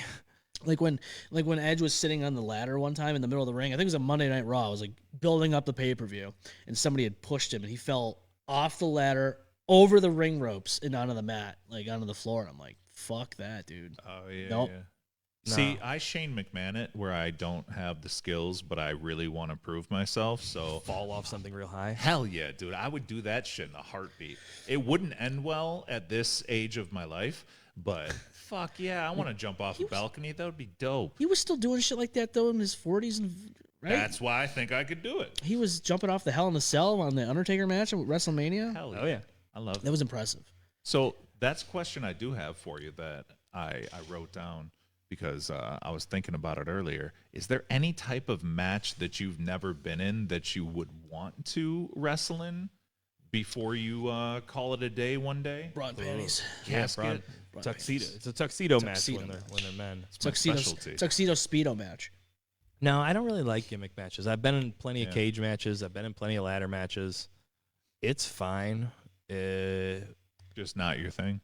Not really my thing. Fair enough. No, I don't think so. I really don't. Asking the hard-hitting question. Yeah, no, I mean, the cell doesn't, or any of those crazy, like, elimination chamber, none of that really speaks to me as something that sounds fun. Inferno match. Inferno match, like, I don't know, outside. Buried like, Alive match. Buried Alive match. That's cool. The Casket 2003 Survivor Series. Vince McMahon, Undertaker, Buried Alive match. With Kane at the end? Yes. And you just watch Kane put Taker in the hole and dump all of that dirt on top of Taker. Yeah, but you used to have to use a damn shovel, and then he showed up with a bulldozer. Yeah. That's a little cheap. It's called the evolution of the wrestling business count. I heard it's a mystery. But Count, how the fuck do you just take that and then you're still alive? Like, Oh, because he was already dead to begin. He That's wasn't. right. He killed the American Badass, and then he did. returned 6 months later as the Dead Man. with American short hair. Badass Taker is way better than Undertaker. Big Evil, 2002 heel, Big Evil Taker. undisputed champion. When RVD comes out after the Judgment Day pay-per-view, Best and, era. and Best Taker era. comes out and fucking beats RVD and is like, "You don't come out here and disrespect me. I'm the undisputed champion. I come out and start the show." I'm a mean Mark Callis guy. No, Big Evil. Big Evil's best Undertaker era Me too. for sure. Yo, sure. Fucking hell yeah. For That sure, was dude. that was my shit too, man. Don't get me wrong. Love the Dead Man stuff. That was my favorite taker. But when you peeled the dead man gimmick off of him and he had to just rely on wrestling, Yeah. he was so good. He was. He was awesome. He's got like a SmackDown match with Tajiri that rules. It's like 5 or 6 minutes, but it rules. And you're like, man, look at Taker working with like little Tajiri and making him look awesome. Yeah. Yeah. I remember Eddie Guerrero. It was here in Rochester at the Blue Cross Arena. They I think they had a tag team match. I don't know if they lost the titles or if like No, whatever. they won the titles here. Yeah. But I do remember that Eddie Guerrero put Tajiri through like the windshield of the vehicle they came in at the ramp. Like I think he turned heel that night and put Tajiri through the I remember windshield. that. Yeah, I remember that. Yeah. Eddie and Tajiri was a great team. Dude, I loved it. Them and the world's greatest tag team. Yes. Yeah, man. The aforementioned Shelton Benjamin and Charlie Haas. People forget this stuff, but I don't. Man. Well, that's the best era of SmackDown too. The SmackDown 6 era when they had Angle, Eddie, Yep. Tajiri, World's Edge. Greatest Tag Team, Edge, Ray. Yep. Yeah, that era of SmackDown is untouchable. Mysterio, he's still going at it. And that's why I liked Velocity more than I liked Sunday Night Heat because at the time, Heat was the Raw brand show. Yep. And Velocity was the SmackDown, SmackDown. brand show. Yep. So you get a lot of the cruiserweight stuff Yes, on you did. Velocity. So you'd get like fun, random, like Billy Kidman, Ultimo Dragon matches. And you're like, oh, this is sick. Guys that are less than 200 pounds flying around. Yeah. That Oh, was yeah. good shit, dude. I loved it. And then, yeah, Ultimo Dragon, man. When he would come out, all that flame, you felt it in the stands. You're like, holy shit, that's hot. Booker Oh, T. yeah. Yeah. The Booker T entrance when you were live, that was ridiculous. When I wrestled Kane, nobody G'd me up about the pyro until I was In the ring. in the ring, done with the match, and the ref came over and was like, "Close your mouth and eyes." And I was like, "Okay," so I did. I guess there's like ash that comes down from it. There's like a little bit of ash that comes down from the pyro, and nobody cued me up before I was heading out to the ring that this was going to happen until the ref comes over while I'm dead on the mat and was like, "Hey, close your eyes and mouth." How was that being in the ring when those things went off? I probably didn't. I have no real recollection. No. Kane beat the shit out of me. I know. SmackDown, right? That was on ECW. Was it ECW? Yeah. Beat the shit out of me. That's one of the roughest ones I had to do. He's just a monster. He's so machine big. of a He man. was so nice. He was so nice. But I remember the first time he hit me, and I was like, "Oh no, Oh, no. I'm in trouble. I'm in trouble." Yeah, he put some into it. Huh? He's and also like when I watch it back, it's just a lot of things that I don't like to take anyways. Like he gives me the big like smush in the corner, which is like, all right, you're 300 pounds, I weigh 140. This is gonna suck anyways. Yeah. He gives me a sidewalk slam, which I don't like taking, and then he picks me up from my back all the way up to do the choke slam, which again I hate choke slams. And Yeah. it's very very high in the air. Oh, yeah, him too? Like, holy shit. Yeah, He picks you up pretty high. and like and he's very very very strong, like underrated strong. Yeah. Human being. Yeah. I would even venture to say even now. Yeah. After retirement. Yeah, he's gigantic. Yeah. He's just a gigantic human. I can imagine. Now You he's truly a monster. Well, come on. Did you see him on Kill Tony? No. No, I didn't see that one. Yeah. Watch the Kill Tony with a bunch of wrestlers on it. All right. How long ago was this? Like last week. Oh, I fucking missed it. And Kane was on there? Yeah. Actual Kane? Mayor Kane. Actual Mayor Kane? Yep. Wait, Did a minute of stand-up. what? No. Didn't really tell any jokes. All right. Just talked politics. Well, I'm into that too. No, I'm not. I'm just kidding. Yeah. Yep. And that, ladies and gentlemen, is how you stop a podcast dead in its tracks. No, because Julia says, yes, you did it with Kolsch. So just to go back on that, you did do it with Kolsch. And Kristen said she's fine. Yes, she says you're absolutely fine to do the 2-hour power. With liquor and a taser. And a taser. That could be a very dangerous mix. We'll But you get have- some hits. But you have permission. We'll get some hits. I mean, You're I'm not joking though. Like I'm down to do that. I'll do it. Yeah. I'll power hour for sure. Colin's not taking this. He's not doing the taser though. No. No, He's he's like- got stuff to do. Also, as we discussed, I'm kind of a pussy. I mean, I am too. I'm not. but I'm not like I don't. Steel chair shot. I don't pretend to be a big badass. You know what I'm saying? I don't. But you like constantly prove yourself, and I don't. I'm so. a wrestler guy, but I'm not like, Yeah. hit me in the face with something. I think the worst thing, I don't know. What's the worst thing you've ever been hit in your face with? A wiffle ball bat with tacks in it. Oh shit! All right. So I was wrestling this guy, and he was going to do all kinds of crazy stuff, and he was like more of a hardcore guy. But I was like, well, I should do something then, right? I was looking around at what there was, and I saw this wiffle ball bat with tacks in it, and I was like, can't be that bad, right? So he swings this thing at my head. It hits, and I was like, oh, I bet this looks cool because I can feel tacks in my head. And I go to turn towards the camera, and then right away, I was like, oh, wait, this hurts a lot. And I just start ripping tacks out of my head. Oh yeah.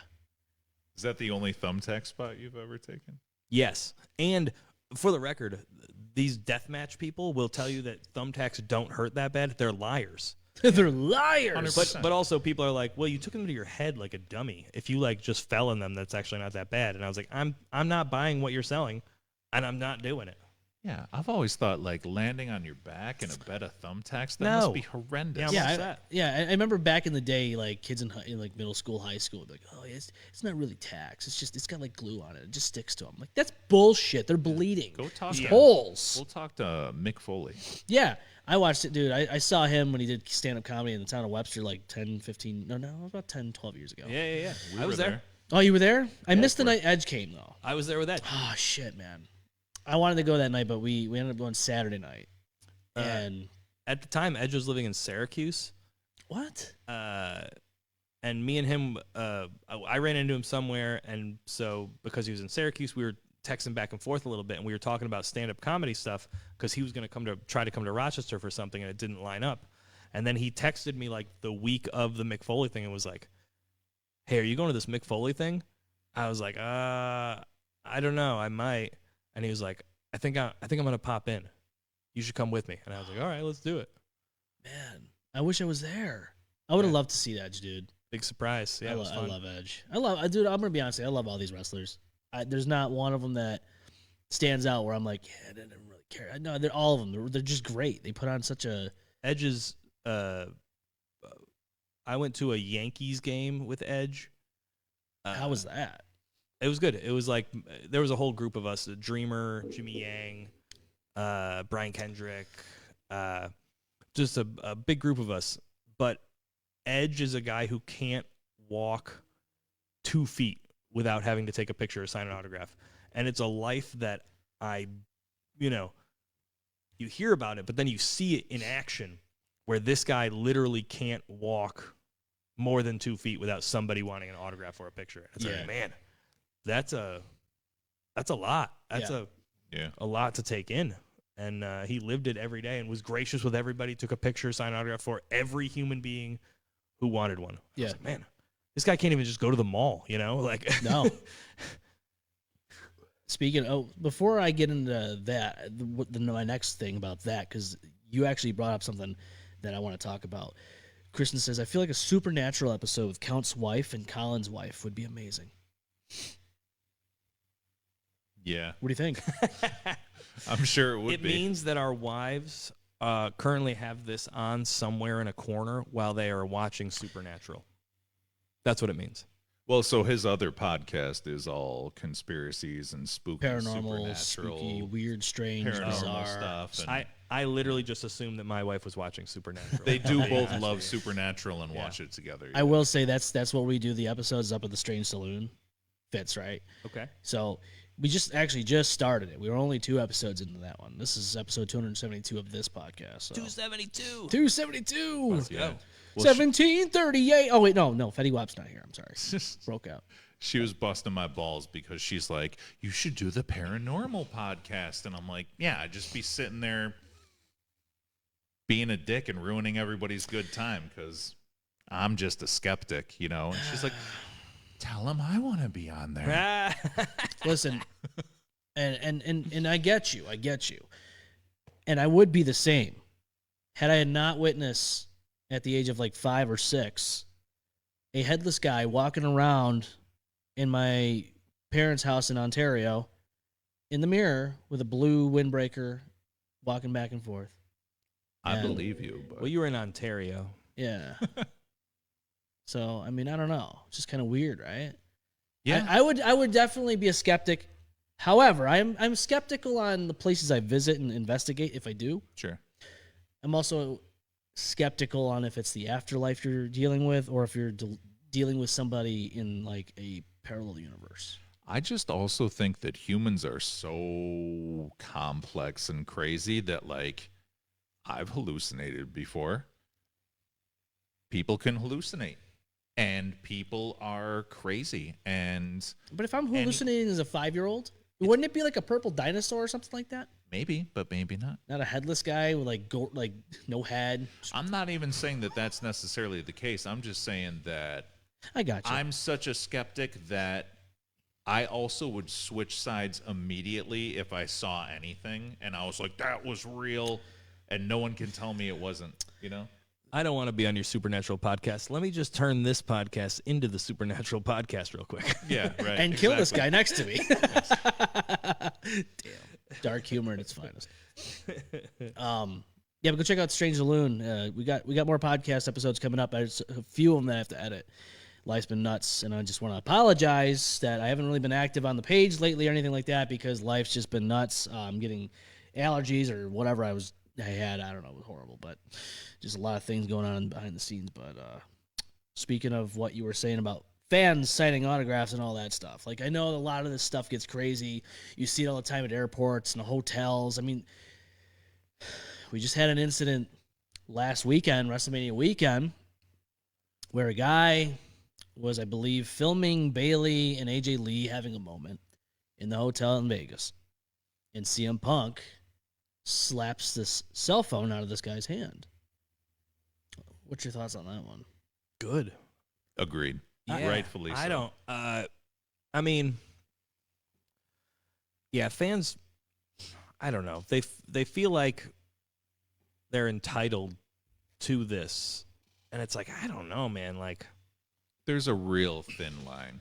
yeah, I think waiting at hotels for people is weird. I think waiting at the airport for people is weird. Yeah. Like if you see them out in the wild somewhere, that's different. Yeah. Whole different experience. Or if you wait outside Yeah. the arena or whatever Right. for them to come out, they're still kind of in the mode.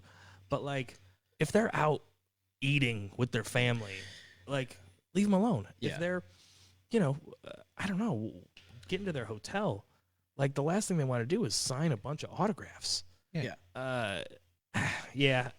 And filming two human beings having a private moment, Yeah. you should get the phone slapped out of your hands. Yeah. Regardless of who they are or who he is, you should get the phone slapped out of your hands regardless. Yeah, I'm sure CM Punk told him.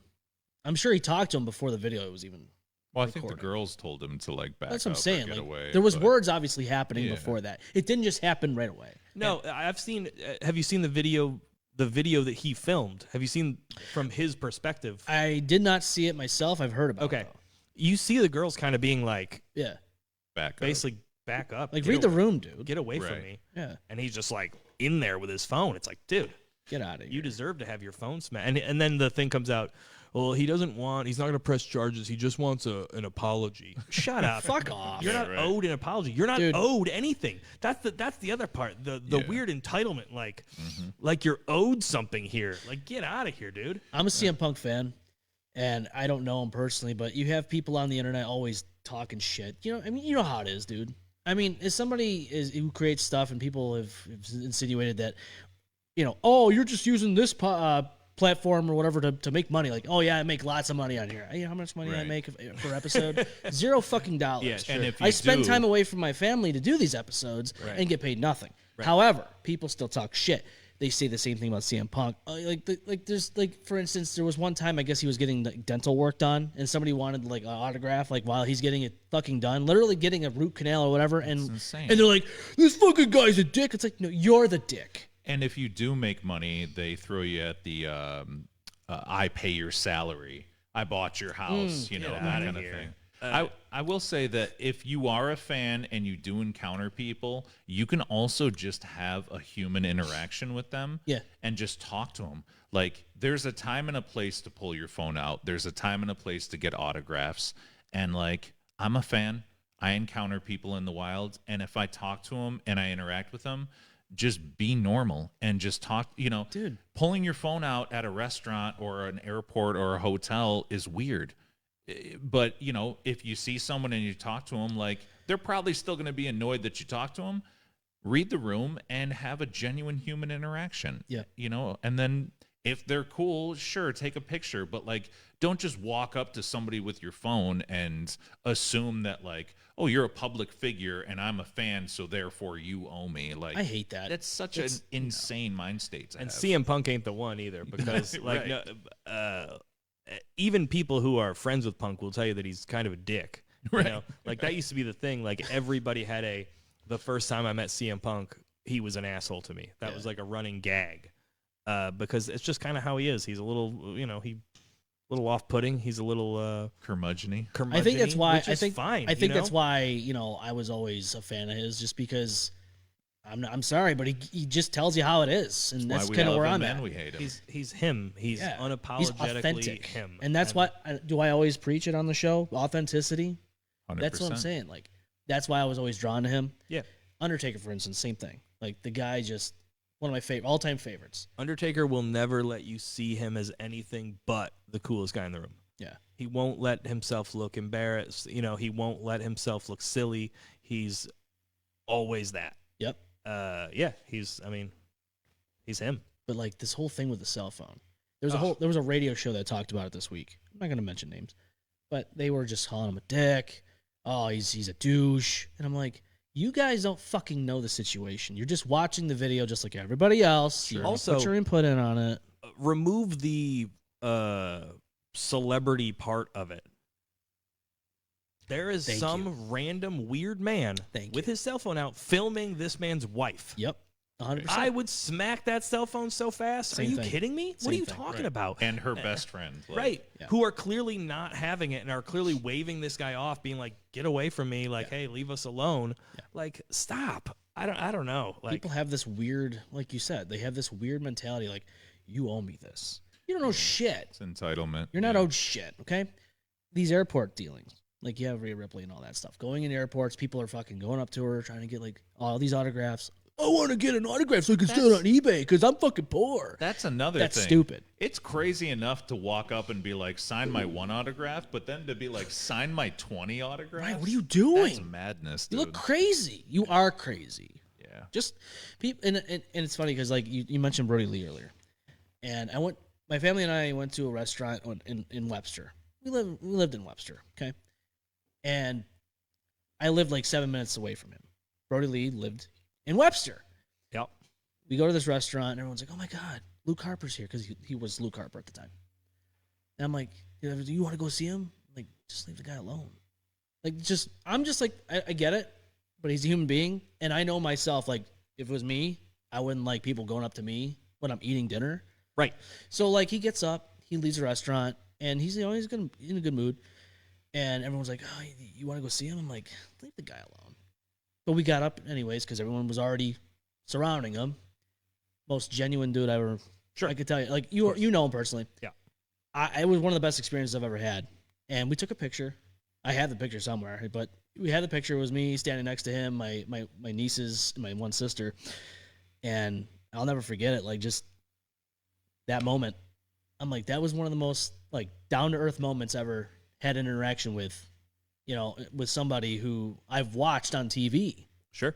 Amazing human being. Yeah, man. And when I found out he passed away, I like took that to heart because I saw him a couple other times after that, at a bank, at another restaurant. Like, Sure. he was because Yeah, he yeah. lived here. A man about the town. Yeah, Hometown hero. and yeah, dude, it's that whole thing sucked. I remember a time when I was in WWE and we were all out to eat and there was a big table of us and there was a guy at one of the other tables just with his phone out, like snapping pictures. And Victoria got up, walked over, and was like, "Hey, listen, when we are done eating, we'd be more than happy to take a picture with you. or sign an autograph, but please do not take a picture of us while we're eating. Yeah. And it was like the most professionally handled, but I was like, dang, yeah. But it's just, it's weird. It's weirdo behavior. It really is. Dude, just be respectful. Yes, like you didn't, if anybody, why would you approach somebody while they're eating with their family? You wouldn't. No matter who they are. Why would you do that? You don't. What in your brain says that's an okay thing to do? It's not. Yeah, it's crazy. Crazy. You mentioned Victoria. One of my all-time favorites. Recently I was like going back through all her old matches, like some of the old matches I remember watching, Trish Stratus and all that. Just, she is, I've seen some of her interviews. I would love to have her as a guest. That'd be great. But I mean, just thinking like all those memories flooding back. Yeah. And then just watching her now, like she's so down to earth. She's a so delight. grateful. Yeah, she's a sweetheart. And she is like just her mannerisms. You could tell like who she is. She portrays it right there on the interviews. Yeah. Crazy finish too, right? Yeah, the Widow's Peak. Widow's Peak. It was a good one. Yeah. Yeah, that was. The sit down gory. Yeah. Yeah. She performed it really well. And in that era, there wasn't a lot of like she was like early on the wrestler because back then, you know, like say what you want about people like Trish and Lita, but they weren't. I mean, Lita was more of a wrestler than Trish. Team but, Extreme. You know, Victoria was a wrestler. Yes. Oh So, God, yeah. She was like carrying a lot of those girls through a lot of matches. When she was in TNA, dude. She had really banger matches in there. Yeah. I was like, dude, this is impressive. Like she was Tara. Yeah, she's always super duper talented, and also a total sweetheart. Like super duper nice. I'd love to sit down and talk with her because I could just imagine the story she's got. Oh, dude, yeah, because she was around. Yes. Yeah, in those early 2000s days, and she was in like developmental stuff and. Her and Stevie Richards, Sunday Night Heat. Yeah, oh yeah. And I hated how like there was like no like reason, but it just happened where they just split up and there's like no explanation. I'm like, those two were just perfect together. That's TV. You read all these stories. I read a lot of things where like I can't remember what the guy's name was. It was like Vance something or something Vance. Vance Archer? No. He's like the weirdest anomaly story in WWE where they had this idea for someone to be Undertaker's son. Oh, I know what you're talking about. And they went down to developmental and they told this kid, hey, we want to do this thing with you. And they had him film this really creepy like promo. And then it was supposed to eventually reveal that he was Undertaker's son and he's going to have a big pay-per-view match with Undertaker. And they filmed this promo and they put it on TV. And then the next week, Vince McMahon was just like, yeah, I don't like it. Scrap it. And that was it. It was like one vignette aired. And then Vince was just like, nah, I don't like it. Get rid of it. Did it actually air? Yeah, it aired. It did? I don't remember that. Yeah, and I can't remember what the dude's name was supposed to be. I remember Mordecai. It was oh yeah. Well, of Mordecai. course. I remember Old Kevy Thorne. Kevin Thorne. He was he was good as Kevin Thorne. It's dope. But I think Freddie Prinze Jr. talked about this on his podcast about this guy because I think he was on the writing team at the time to bring this dude in. And yeah, they filmed one. I think they filmed one and then they might have filmed another. But then when they brought it to Vince, he was like, I don't like this whole thing. Let's just scrap it. Or no, somebody else was like, I don't really like this. And Vince is like, you don't? Yeah, you know what? Scrap it. It's like, what? Wasn't Bad Cow? You aired it on TV. It wasn't Bad Cow that time, huh? Well, it's crazy on the opposite side too. Like that was a one-off, but even like storylines that go on for so long and end up getting no resolution, right? So like Kairi now, Sane. thank you very much, Kairi Sane. Like it's crazy. Like I understand that releases happen, but like specifically with that storyline, you're basically telling the audience that like you can be in an abusive relationship and it's okay and put up with it. It's all good, right? Colin's like, yeah, it's definitely. Yeah. You never get your justice. There's no payback. There's no, rise up moment. Nope. That's just it. Just take it. That is the whole storyline. Is she just took it and then left and got fired? Not just left, got fired. I will say, like I was a little tired last night. It's been a long week. My buddy gets in the car. My wife's driving, and we start talking wrestling. And all the cuts that happened yesterday. And I just started waking up. I'm like already pissed off. I'm like, see, I was like falling asleep in the passenger side seat. And like now you've got me heated up because we're talking about Aleister Black and Zelina getting let go. And I'm like, fuck, I wanted to see where that was going because I'm a huge Alistair fan too. And then you hear Kyrie saying, I'm like, what are we doing? But Jelly Roll's on fucking WrestleMania. Nothing is Jelly Roll. I'm just saying, why? Yeah. I know everybody's disappointed. They used to do this. They used to do this a lot. I know it's nothing new. I mean, this was going on before TKO. Yeah. And it's a bummer. It's a bummer that they let a lot of these people go. Yeah. But it, nature of the beast over there for sure. It is. They signed up a lot of people, and there's only so many spots to go around. And now they've got the Evolve thing, they've got the NXT thing. Yeah. I'm curious what happens with some of these people because WWE has like that kind of loose affiliation with TNA now. Right. And it's like, did they release some of these people knowing that TNA was just going to sign them and then they could still use them anyways, but they're not on their dime? You know what I'm saying? That's a good idea, actually. That's a very smart analysis. I don't know. It's what popped into my brain. Some of these people, if TNA signs them, WWE's got that loose affiliation. Oh, look, it's Aleister Black from TNA. Would he go under? He wouldn't be Malachi because that's AEW, right? Right. It wouldn't be Aleister because of WWE. Right. Who would he be? Tommy End? Back to Tommy End. End. Yeah. I don't know. Right. Wyatt's versus Righteous. Let's go.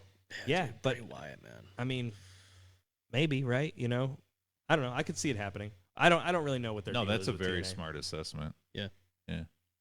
I just felt bad for everybody yesterday. I'm like, man. Plus, I wanted to actually see like where they were going. Yeah. Aleister Black, Zelina. I'm like, okay. Yeah, Everyone- machine guns. I know you get those guys finally in WWE. Finally. They win tag team titles. You know who's still there though? Johnny Gargano. Mhm. Nothing against him, but like, what are they doing with him? I love his gimmick right now. Yeah? The battle royal he laid. He down laid there. We actually thought he was gonna win. Was chef's kiss money. I think he's a Loved it. lifer at this point. Yeah? I think he's a lifer. I love Johnny Wrestling. do. Tommaso Fucking Ciampa, when he went to AEW, I'm like, holy shit. Yeah, That was dope. I haven't watched his Derby match yet, but I really want to because I heard it's really sick. I didn't see it either. Yeah, I heard it's really, really good. So Yeah? I'll go back and check it out. How long ago was that?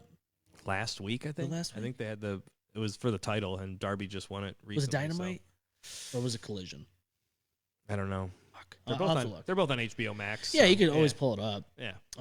Yeah, I want to check that out, actually. I haven't really watched AEW too much. I got to be honest with you. It's just so much. There's so much wrestling in the week. There's only so little time. I pick what I want to watch. You know what I'm saying? Yeah. I pick the. Usually, I'll see what was. I'll read Twitter or Facebook or whatever. It'll tell me what was really good, and whatever's really good, I'll go find that. Yeah. What I will say is, we got some comments. Julia says, correction, we were fully invested in the show and not watching Supernatural, so I guess they had to They turned it off. turn it off. They turned off the second screen. The second screen was gone. Kristen says, I totally believe you saw a Headless Man in Blue Windbreaker. Of course you I have so many theories. Bigfoot is crossing through parallel universes, etc. LOL. We love all the theories. We'll take them. Todd says, hey guys, looking good. I can see Zoe Stark and Dexter Loomis going to TNA. Well, I'll be honest with you. I probably would say that's an idea. Dexter Loomis was there already, right? Yeah, Sam Shaw. or Yeah, I whatever think his he name was. Oh yeah, years ago, right? Yeah. So I could definitely see that. Zoe Stark, I feel bad for because she got injured in that one match on Raw. I know, Brutal. but that was Brutal. like, didn't she get hurt and then come back and then get hurt? Yes. Doesn't she? She got bad luck. So yeah, that was a tough one, seeing her go. But I'm like, I get it in a way, but still, it sucks. Getting released after an injury, like fuck. Oh yeah, who was the guy it happened to last year? There was an NXT guy, I think. I know I remember that And situation. he put a big thing out about Yeah. getting released while he's hurt. It blah, was blah, huge. blah. Oh yeah. What's his name? Yep. I know what you're talking about. So do I, but I can't. Ridge Holland. Was it Ridge Oh, Holland? Wow, what a pull! You could have given me 8 guesses, and none of them would have been Ridge Holland. Bam. No. Biggity bam. I might be wrong, but I think it was Ridge Holland. Let's talk about Ground Zero for a second. This is Hell yeah. This is the one, right? This is the event. This is That's it. it. Chapter 10. Chapter 10. So Ground Zero live pro wrestling here in Rochester, New York. Yeah, down at the Aerial Arts of Rochester. It's on University. I'm sure you've driven past it 100 times and just don't know it's there because it's in that stretch on University where everything's kind of tucked back a little bit. But GPS should be able to find it for you. It's a big, cool, open space. the people at the Aerial Arts have been very gracious with their space and with us. But yeah, big time card. Got Richard Holiday coming in to wrestle Chael Connors. Richard Holiday, if you're not familiar, he is a big time indie star right now. A lot of buzz. Super talented dude. Super duper talented dude. Taking on Chael Connors. The return of Carter Mason to the Rochester area. Oh, I can't wait. Taking on Price Pure Gold. Yeah, Carter Mason, a big star up in Canada, and used to run around with us here in Rochester years ago. So it'll be nice to see him back. And just I mean, if you've never been to a live wrestling show, or if you've only been to like a WWE show or something like that, come out to the Aerial Arts. It's a good time. You're closer to the action. You're at an independent level. The crowd is more a part of the show than ever. Yeah. You know, you are a vital part. In going to that show, you are just as important as anyone in the ring. You know, we need you. We feed off of you. Whereas in a live WWE crowd, you're one of, 10,000 people. Yeah. Right. They're probably not going to hear you. They're going to hear you here. They're going to feel your energy. So you gotta bring it. And it's a lot of fun. Yeah. Yeah. I definitely would love to go. Yeah, buddy. Say the word, buddy. Roll up. I'll make it happen. I'm the announcer, and if you want to hear my voice, come on down to Aerial Arts. I would love to get involved in somehow, man. It would just be cool to even broadcast or something like that. It would be dope. To get involved with all this stuff. Ring announcing is fun. Commentary is fun too. Commentary is a lot of fun. I could imagine. Yeah. It's kind of what we do here on the show. We do commentary on all kinds of stuff. Well, it's funny you say that because actually Ground Zero also has open tryouts up at the Ground Zero School, 1237 East Main Street in Rochester, New York, on June 2nd at 6 p.m. There's open tryouts, so you don't have to just be an aspiring wrestler. If you want to be a commentator, if you want my job and you want to be an announcer, or you want to be a referee or a manager, or just be involved in the wrestling business, come on down, see what it's all about, love it. See what's right for you, and same thing with the shows. Come on and talk to the boys. Check it out, and we'd love to see you. Yeah, we have a whole setup there. Weight equipment. We have a little production area with microphones for commentary. We've got places to do promos and stuff. We got a TV setup to watch matches. We got a cool little setup there for anybody who's looking to get into wrestling. Hell yeah, awesome, it's sick. Yeah, I would love it, man. I've always loved professional wrestling. Been a fan since I was a kid, in the 90s. So you're gonna love Ground Zero because we're gonna make it happen. Come to the show. Come hang out at the school sometime. Come check it out. Yeah, man. Yeah, let's do it. Let's do it up. Thanks for having us, man. After the power hour. Oh God. Could you imagine doing the a power day hour? after the power hour? We get you in the ring. There we go. We could set up this whole studio like this. I make a makeshift version of this in the middle of a ring. Do a power hour. In the middle of the ring. Power bomb through the yes. table. Yeah. I wouldn't do it through this table. I wouldn't do it thing through looks this solid. table. It is solid. This table will Japanese hurt. table. Yeah, right. This will hurt. It's a pretty sturdy. It's a nice, thick piece of hard wood. That's what we roll with. That's all we know how we roll with. That's right. But it's not a dad joke, but it's a joke nonetheless. Todd says, considering the state of the wrestling business nowadays, now is especially the best time to support indie wrestling. 100%. That's the way it should go. You know it, Todd. Hell yeah. He knows what's up, Got to know what's up. But, I just want to say thank you guys for coming in. Dude, thanks for having us, man. It was a blast. Always. I hope we do this again. Let's do it. I mean, whatever you guys want to do. I mean, I'm good with it. I know you're on a time crunch, so I don't want to. We'll make it happen. Yeah. We're in a crunch today. Next time, no crunch. We'll just no crunch. All power. All power. More than 1 hour. I can taste the gross beer already. No, it's not gross. It's good. It's good shit. Like Vince McMahon would say, it's good shit. Count. Good shit. So, yes, you have seen Ground Zero's very own Kount C and Colin Delaney, and I would very much advise you to check out this local wrestling, because if you don't, you're missing out on the actual wrestling. There's not many commercials with this like you would get at WrestleMania, the two-night extravaganza.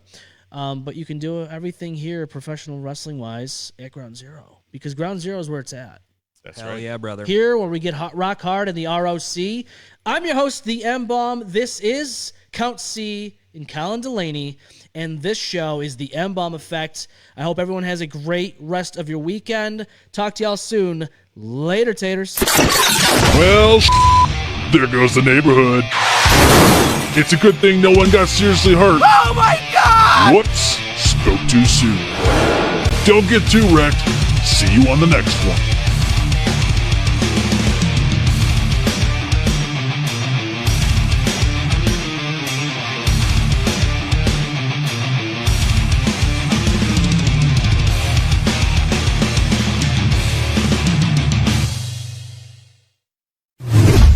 The M-Balm Effect.